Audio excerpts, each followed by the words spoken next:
சென்னையில் வலம் வந்த ரவுடி காக்காத்தோப்பு பாலாஜி காவல்துறையினரால் என்கவுண்டர் செய்யப்பட்ட நிலையில் இதற்கும் சம்போ செந்திலுக்கும் தொடர்பு இருப்பதாக அவரது தாயார் குற்றஞ்சாட்டியுள்ளார்.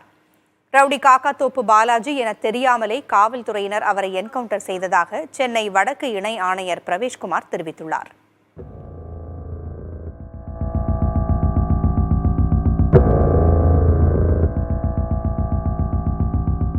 சரித்திர பதிவேடு குற்றவாளியான ரவுடி காக்காத்தோப்பு பாலாஜி வடசென்னையின் முக்கிய ரவுடியாக அறியப்பட்டவர். இவர் மீது 6 கொலை வழக்குகள் உட்பட 59 வழக்குகள் இருப்பதாக காவல்துறையினர் தெரிவிக்கின்றனர். இந்த சூழலில்தான் ரவுடி காக்காத்தோப்பு பாலாஜி வியாசர்பாடியில் காவல்துறையினரால் என்கவுண்டர் செய்யப்பட்டார். காக்காத்தோப்பு பாலாஜி துப்பாக்கியால் சுட்டதாலேயே திருப்பி சுட நேர்ந்ததாக காவல்துறையினர் தெரிவிக்கின்றனர். இன்ஸ்பெக்டர் நிறுத்திட்டு வெளியே வரது ட்ரை பண்ணும்போது இமிடியேட்லி ஒரு ஷாட் வந்தது, கன் ஷாட். சம்ஹவ் அவர் வெளியே வந்துட்டு பார்க்கும் அந்த கன் ஷாட்னா ஃப்ரண்ட் விண்ட் ஸ்க்ரீன் கூட பியர்ஸ் பண்ணிட்டு பின்னாடி போயிடுச்சு. அதுக்கப்புறம் இன்ஸ்பெக்டர் வெளியே வரும்போது இமீடியட்லி ஷவுட்டட் அந்த ஸ்டாப் பண்ண.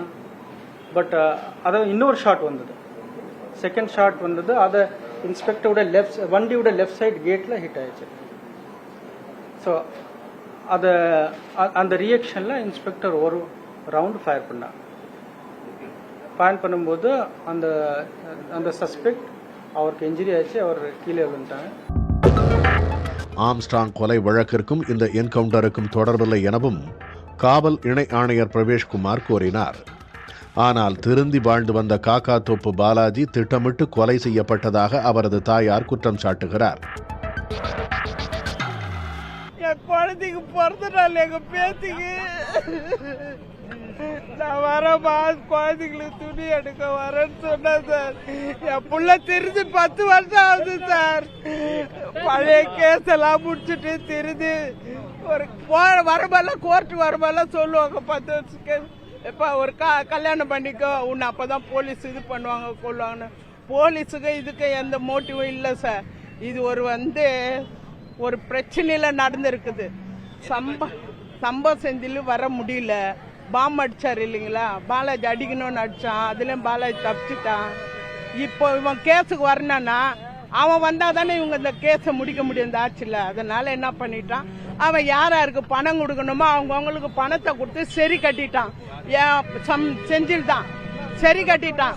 இப்ப என் புள்ள செத்தா அவன் வருவான் உள்ள, இவங்க கேஸ் முடிக்கிறதுக்கு வாய்ப்பு. அதுதான் சார் நடந்தது.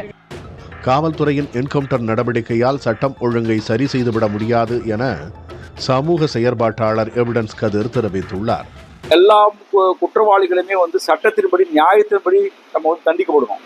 அப்போ போலீஸார் நீங்க ஷார்ட்கட்டை நாங்கள் துப்பாக்கி எடுத்து சூடுறோம் அப்படின்னு இடம் வருது, ஒரு கலாச்சாரம் வருது அப்படின்னா நமக்கு யாரெல்லாம் பிடிக்கலையோ அவங்களெல்லாம் நாளைக்கு சுட்டுக் கொள்ற ஒரு கல்ச்சர் ப்ரொமோட் ஆகுவதற்கான வாய்ப்பு நிறைய இருக்கு. இதன் மூலம்லாம் சட்ட ஒழுங்கை சரி பண்ண முடியாது.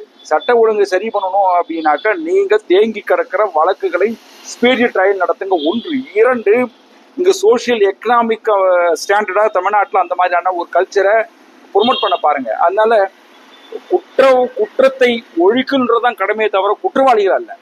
ஏன் உருவாகிறான் அப்படின்னா இதுக்கு ஸ்டேட் ஒரு காரணம் தான் நான் கிரிட்டிசைஸ் பண்றேன். காவல்துறையினர் தொடர்புடைய என்கவுண்டர் வழக்குகளை சிறப்பு குழு வைத்து விசாரிக்க வேண்டும் என்ற கருத்தும் முன்வைக்கப்படுகிறது. தீர்ப்புகள்ல உச்சநீதிமன்றம் என்ன சொல்லுதுன்னா, வேறொரு நம்பகத்தன்மையுள்ள ஒரு ஏஜென்சி, ஒன்னு சிபிசிஐடியா இருக்கலாம். சிபிசிஐடி கூட அது மாநிலத்தின் அதிகாரத்துல மாநில அரசினுடைய கட்டுப்பாட்டில் இருப்பதுதான். அதனால என்ன செய்யணும், இது போன்ற வழக்குகளில் உண்மையை வெளிக்கொண்டு வர வேண்டும் என்று சொன்னால் அதுல நீதிமன்றத்தினுடைய மேற்பார்வையின் கீழ், கண்காணிப்பின் கீழ் உருவாக்கப்படுகின்ற ஒரு சிறிய சிறப்பு குழு தான் அந்த என்கொயரியை செஞ்சு அந்த வழக்கை விசாரித்து முழுமையான அறிக்கையை கொடுக்க வேண்டும். அண்மையில் ஆம்ஸ்ட்ராங் கொலை வழக்கில் கைது செய்யப்பட்ட திருவேங்கடம் என்கவுண்டரில் கொல்லப்பட்டார். முன்னதாக அதிமுக பிரமுகர் பார்த்திபன் கொலை வழக்கில் தேடப்பட்டு வந்த முத்து சரவணன், சண்டே சதீஷ் ஆகியோர் சோழவரம் அருகே என்கவுண்டரில் கொல்லப்பட்டனர். புதிய தலைமுறைக்காக செய்தியாளர்கள் சுரேஷ்குமார் மற்றும் மணிகண்ட பிரபு.